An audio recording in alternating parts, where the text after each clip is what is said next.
नमस्कार दोस्तों, स्वागत है आपका द क्रिकेट हडल में। और आज बात होगी इंडियन क्रिकेट टीम के फ्यूचर की।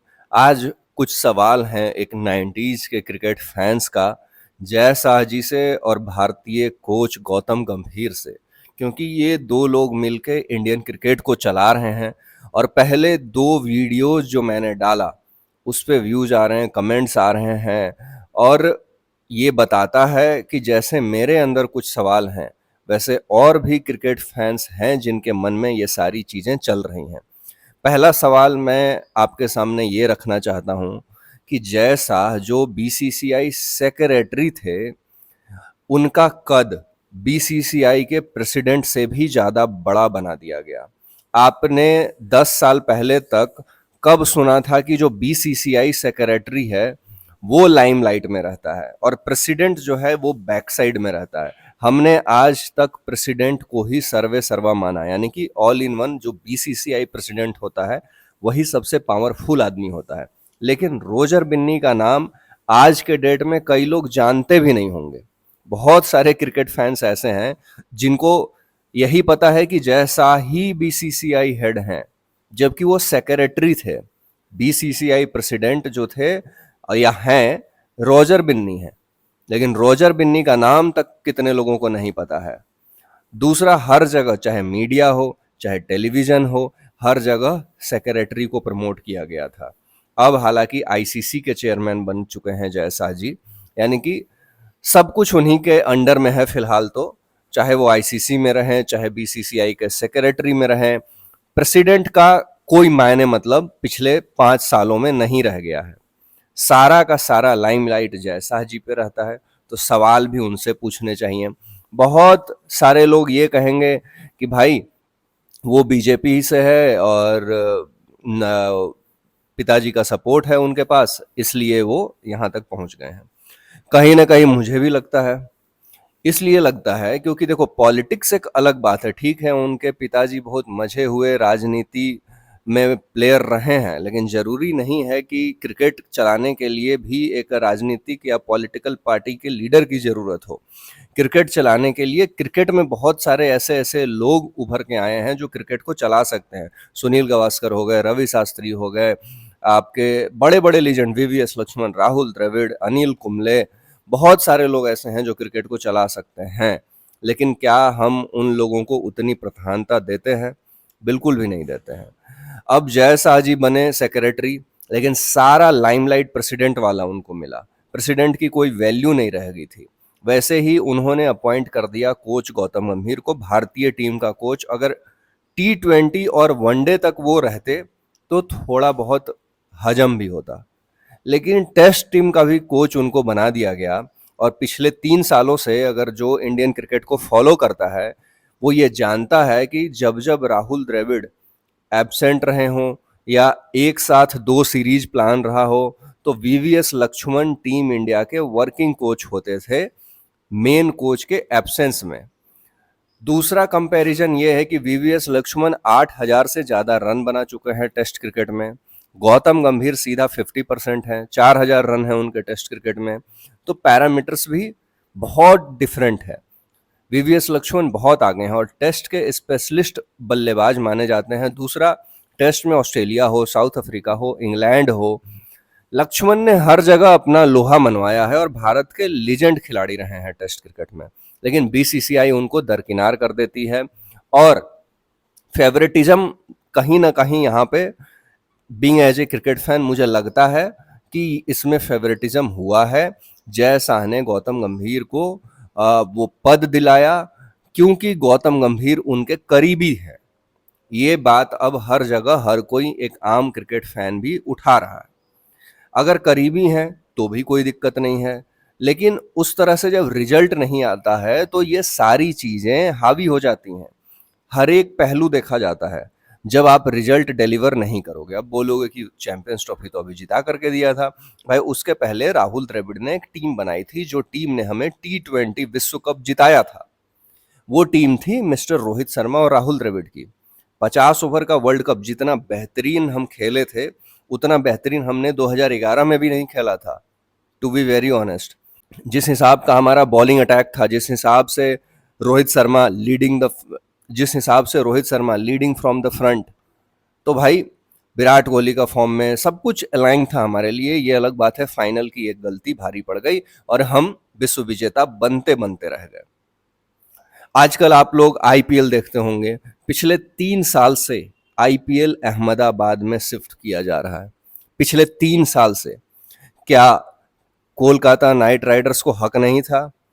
क्योंकि वो चैंपियन थी, ईडन गार्डन में फाइनल होना था। नियम ये कहता है कि जो टीम लास्ट बारी आईपीएल का खिताब जीतेगी, अगले बार जो फाइनल होगा वो उसी टीम के होम ग्राउंड पे होगा। केकेआर ने खिताब जीता चेन्नई में हैदराबाद को हरा के, तो ये चीज कंफर्म थी कि जो अगला फाइनल होगा यानी कि 2025 का जो फाइनल होगा वो कलकत्ता में होगा। आपने एंड मोमेंट पे फाइनल जो है शिफ्ट कर दिया और फाइनल को भेज दिया अहमदाबाद में। इसके पहले भी आपने अहमदाबाद में फाइनल खिलवाया था। तो जो हमारे पास आइकॉनिक ग्राउंड हैं जो दुनिया में प्रसिद्ध हैं, वानखेड़े स्टेडियम हो गया, चेपॉक हो गया, ईडन गार्डन हो गया, ये सारे स्टेडियम पूरी दुनिया में विख्यात हैं। लेकिन क्या अहमदाबाद ही आपको हर बार दिखता है? कहीं ना कहीं ये साजिश नहीं लगती है कि 1 लाख वाला स्टेडियम को किसी तरह से भर दिया जाए और वहां से ज्यादा रेवेन्यू क्रिएट किया जाए?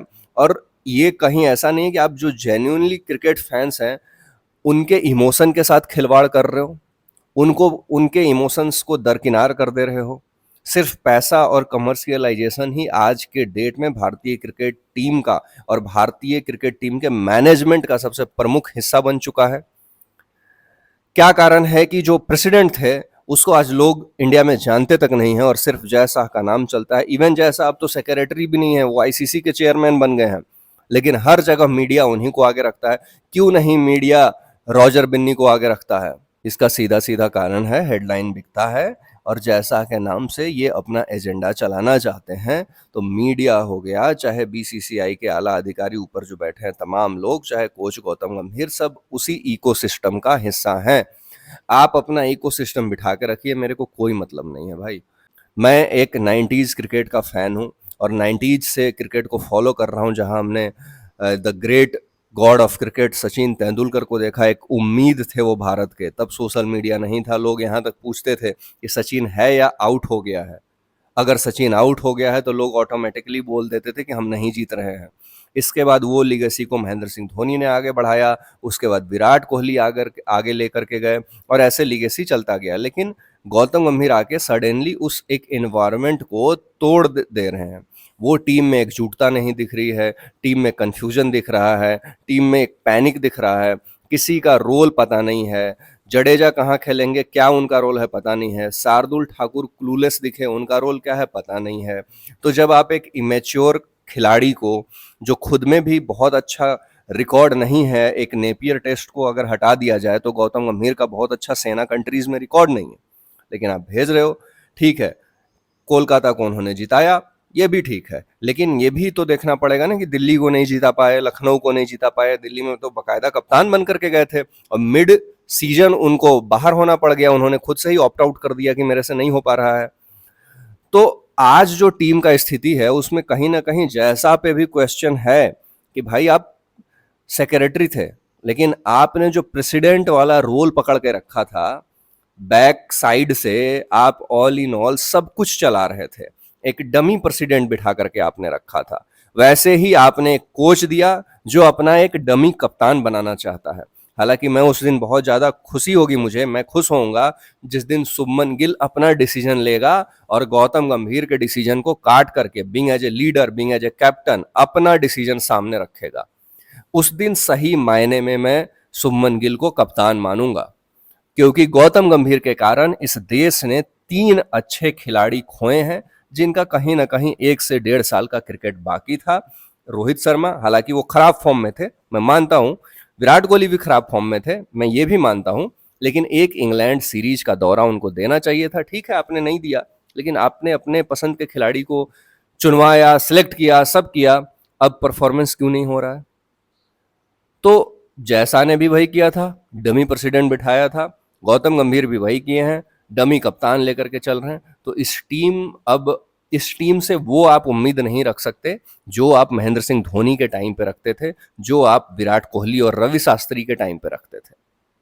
इस टीम से वो उम्मीद नहीं रख सकते, क्योंकि टीम तब तब फेल होती है जब जब टीम का कप्तान कमजोर होता है, और जब कप्तान कमजोर हो जाता है तो वो ड्रेसिंग रूम में जो मैसेज जाता है ना, वो ये मैसेज नहीं रहता है कि भाई ये मेरा कप्तान है। उस ड्रेसिंग रूम में ये मैसेज चला जाता है कि कप्तान की तो चल ही नहीं रही है, ये मेरा क्या रोल डिफाइन करेगा। एग्जाम्पल के तौर पे शार्दुल ठाकुर वाला इंसिडेंट आपको याद होगा, बॉलिंग कराने जा रहा था, बीच में ड्रेसिंग रूम से मैसेज आता है, शुभमन गिल जाते हैं और शार्दुल ठाकुर को रोक देते हैं। अब शार्दुल ठाकुर या रविंद्र जडेजा या ऋषभ पंत के दिमाग में क्या जाएगा? उनके दिमाग में यही जाएगा कि भाई Shubman Gill is a dummy candidate, ये हमारे करियर को एश्योर नहीं कर सकता है, इसके हाथ में कुछ भी नहीं है।